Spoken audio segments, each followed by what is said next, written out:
What is up, everybody? We are back with some Final Fantasy VII Ever Crisis, and we are here to answer that question: should you pull on the Tifa Ever Crisis Academy banner?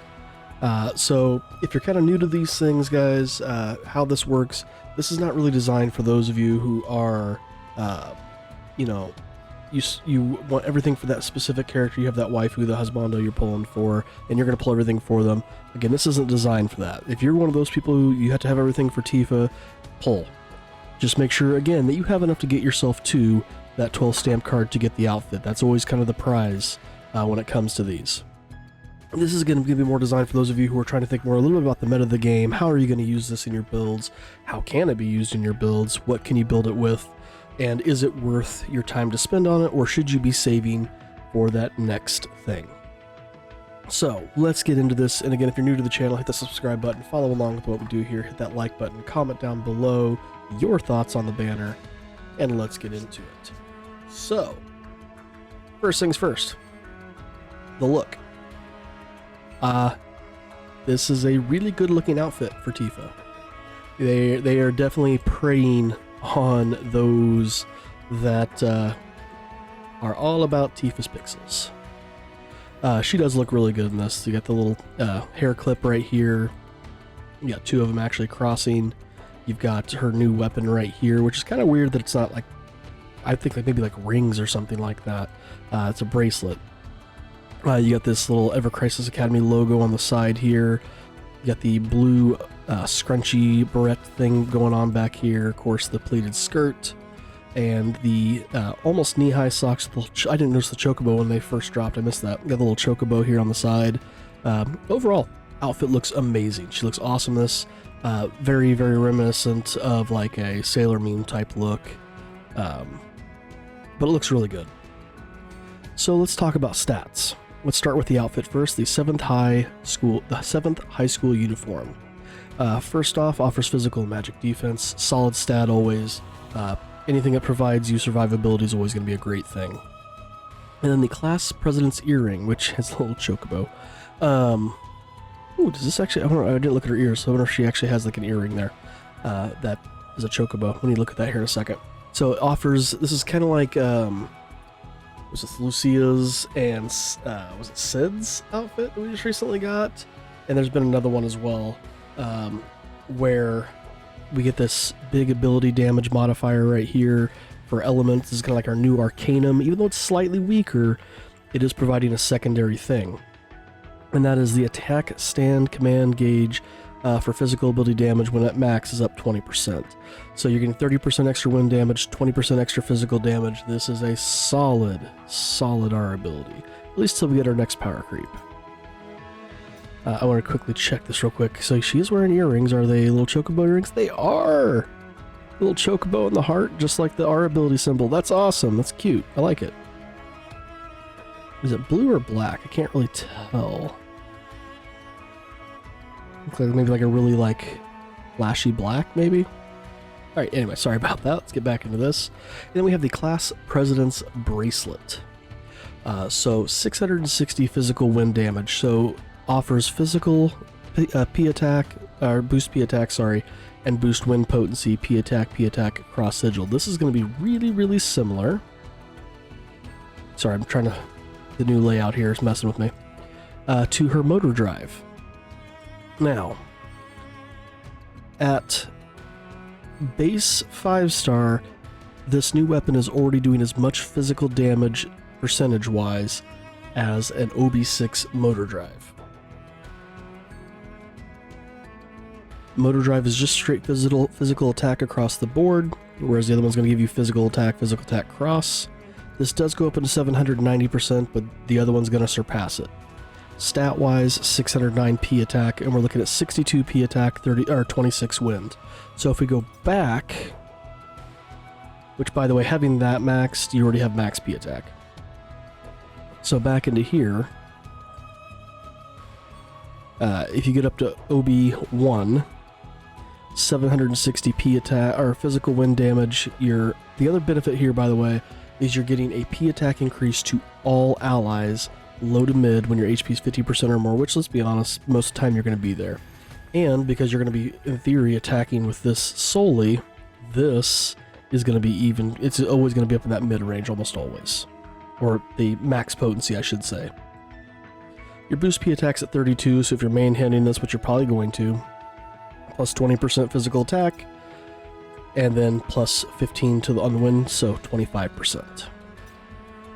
Get this up to OB6. OB6 almost always seems to be that sweet spot anymore. 920% physical wind damage, which is already now leagues above the other one. That was like, I think it was 760, so we're doing 160% more physical wind damage.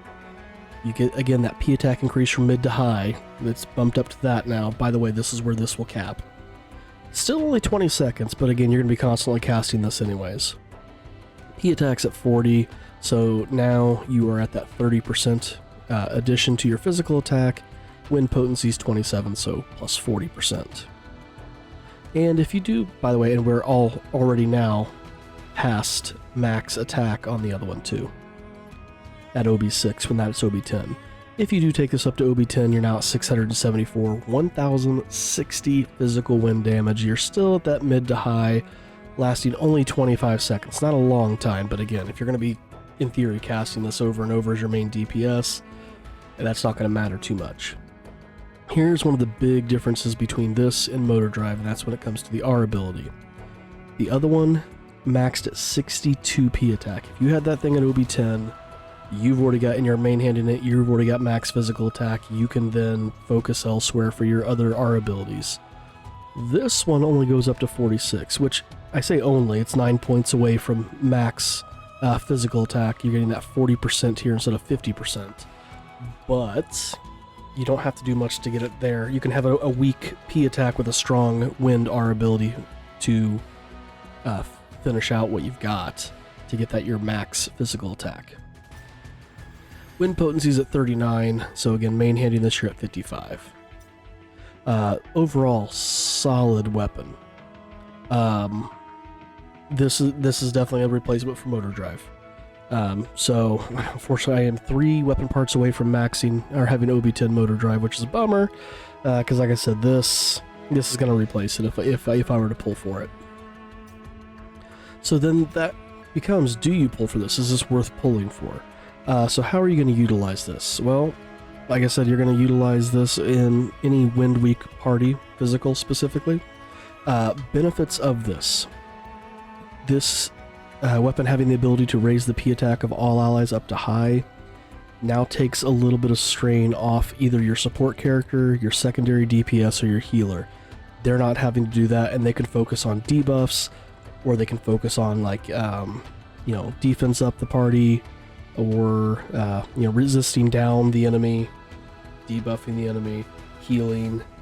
She's kind of taken that one thing away, and it's with her DPS attack, so that makes it even more useful in the sense that she's attacking and providing that buff all in one go.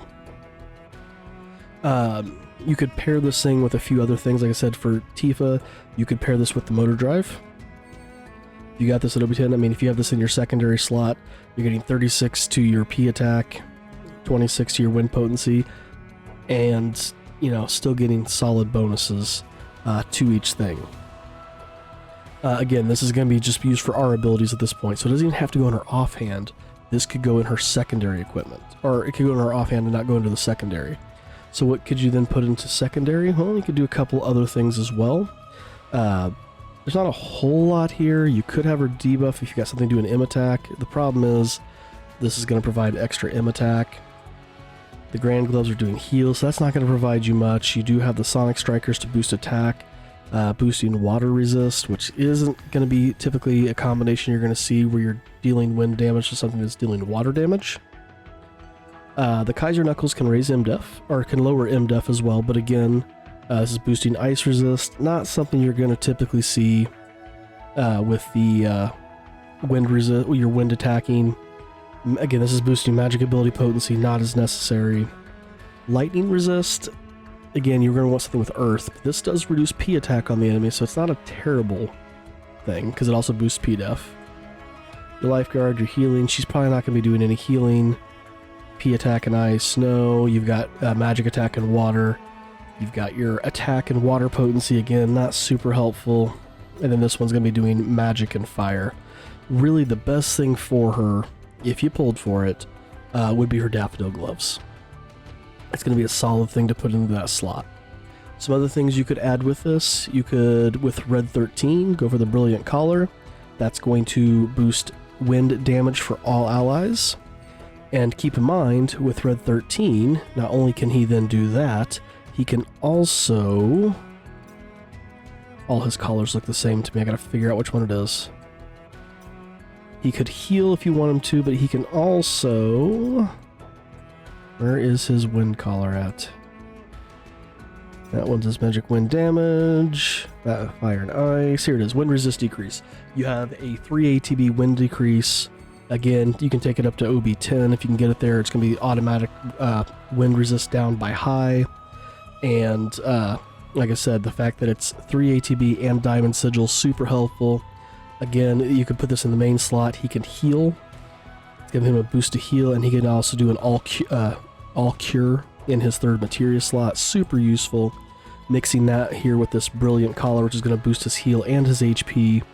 And again, also has an all cure as well. While increasing wind damage. This is kind of designed to pair up with Red 13. Now, one downside is this does increase attack for all allies, but so that's going to be a benefit added to your party that's not going to be needed. It could be useful when you throw out your summons, I guess. When you throw out the Odin summon, but that's going to be a really good thing to pair as an extra character. You have other weapons that can work with this too. You've got the Diner Tray here, providing P attack and wind potency. You've got this one, Magic Shuriken, yep.